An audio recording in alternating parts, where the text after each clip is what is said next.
اعوذ باللہ من الشیطان الرجیم بسم اللہ الرحمن الرحیم۔ حضرت سیدنا صالح مری رحمۃ اللہ علیہ فرماتے ہیں، ایک مرتبہ حضرت سیدنا مالک بن دینار رحمۃ اللہ علیہ میرے پاس آئے اور فرمانے لگے، کل صبح فلاں جگہ پہنچ جانا، میرے کچھ اور دوست بھی وہاں پہنچ جائیں گے، پھر ہم حضرت سیدنا ابو جہل رحمۃ اللہ علیہ سے ملاقات کے لیے چلیں گے۔ میں نے کہا ٹھیک ہے، میں مقررہ وقت پر وہاں پہنچ جاؤں گا۔ جب میں صبح اس جگہ پہنچا جہاں مجھے کہا گیا تھا، تو حضرت سیدنا مالک بن دینار رحمۃ اللہ علیہ مجھ سے پہلے ہی وہاں موجود تھے، اور ان کے ساتھ حضرت سیدنا محمد بن واسع، حضرت سیدنا ثابت بن نائی اور حضرت سیدنا حبیب رحمۃ اللہ علیہ بھی موجود تھے۔ میں نے سب کو ایک ساتھ دیکھ کر دل میں کہا، اللہ عز و جل کی قسم، آج کا دن بہت خوش کن ہوگا۔ پھر ہم سب حضرت سیدنا ابو جہل رحمۃ اللہ علیہ کی طرف چل دیے۔ حضرت سیدنا ابو جہل رحمۃ اللہ علیہ نے اپنے گھر میں عبادت کے لیے ایک مخصوص جگہ رکھی ہوئی تھی۔ آپ رحمۃ اللہ علیہ بصرہ شہر میں صرف نماز جمعہ کے لیے تشریف لاتے اور نماز کے بعد فوراً ہی واپس تشریف لے جاتے۔ حضرت سیدنا صالح مری رحمۃ اللہ علیہ فرماتے ہیں، ہم ایک انتہائی خوبصورت جگہ سے گزرے تو حضرت سیدنا مالک بن دینار رحمۃ اللہ علیہ نے فرمایا، اے صابر رحمۃ اللہ علیہ، اس جگہ نماز پڑھ لو، کل بروز قیامت یہ جگہ تمہاری گواہی دے گی۔ حضرت سیدنا ابو جہل رحمۃ اللہ علیہ کے گھر پہنچے اور ان کے متعلق پوچھا تو پتہ چلا کہ وہ نماز پڑھنے گئے ہیں۔ ہم ان کا انتظار کرنے لگے۔ کچھ ہی دیر بعد حضرت سیدنا ابو جہل رحمۃ اللہ علیہ تشریف لائے۔ آپ نہایت غمزدہ، پریشان حال اور بہت کمزور تھے، ایسا لگتا تھا جیسے ابھی قبر سے نکل کر آ رہے ہوں۔ پھر انہوں نے مختصر سی نماز پڑھی اور نہایت غمگین حالت میں ایک جگہ بیٹھ گئے۔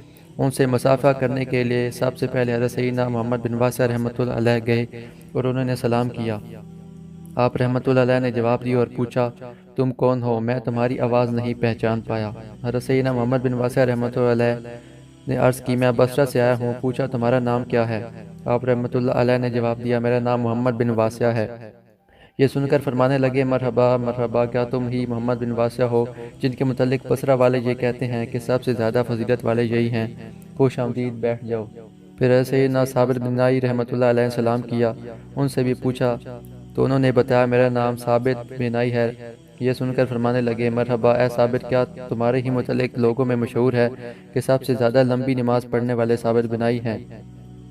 خوش آمدید، آپ رحمۃ اللہ علیہ تشریف رکھیں۔ پھر حضرت سیدنا حبیب رحمۃ اللہ علیہ السلام کے لیے حاضر ہوئے۔ انہوں نے پوچھا، تمہارا نام کیا ہے؟ عرض کی، حبیب۔ فرمایا، تم ہی وہ حبیب ہو جن کے متعلق مشہور ہے کہ اللہ عز و جل کے سوا کسی سے کوئی سوال نہیں کرتے، خوش آمدید، تشریف رکھیے۔ پھر حضرت سیدنا مالک بن دینار رحمۃ اللہ علیہ نے سلام کیا اور اپنا نام بتایا تو فرمایا، مرحبا اے مالک بن دینار، تمہارے ہی متعلق مشہور ہے کہ تم سب سے زیادہ مجاہدہ کرنے والے ہو۔ پھر انہیں بھی اپنے پاس بٹھا لیا۔ پھر میں سلام کے لیے حاضر ہوا، میرا نام پوچھا تو میں نے اپنا نام بتایا۔ فرمانے لگے، اچھا، تمہارے ہی متعلق مشہور ہے کہ تم قرآن بہت اچھا پڑھتے ہو، میری بڑی خواہش تھی کہ تم سے قرآن سنوں، آج مجھے قرآن سناؤ۔ حکم ملتے ہی میں نے تلاوت شروع کر دی۔ خدا عز و جل کی قسم، ابھی تعوذ یعنی کہ اعوذ باللہ من الشیطان الرجیم بھی مکمل نہ کر پایا تھا کہ وہ بے ہوش ہو گئے۔ جب افاقہ ہوا تو فرمانے لگے، اے صالح، مجھے قرآن سناؤ۔ چنانچہ میں نے قرآن پاک کی یہ آیت تلاوت کی، ترجمہ، اور جو کچھ انہوں نے کام کیے ہم نے کثرت فرما کر انہیں باریک باریک غبار کر کے بکھرے ہوئے ذرے کر دیا، روزن کی دھوپ میں نظر آتے ہیں۔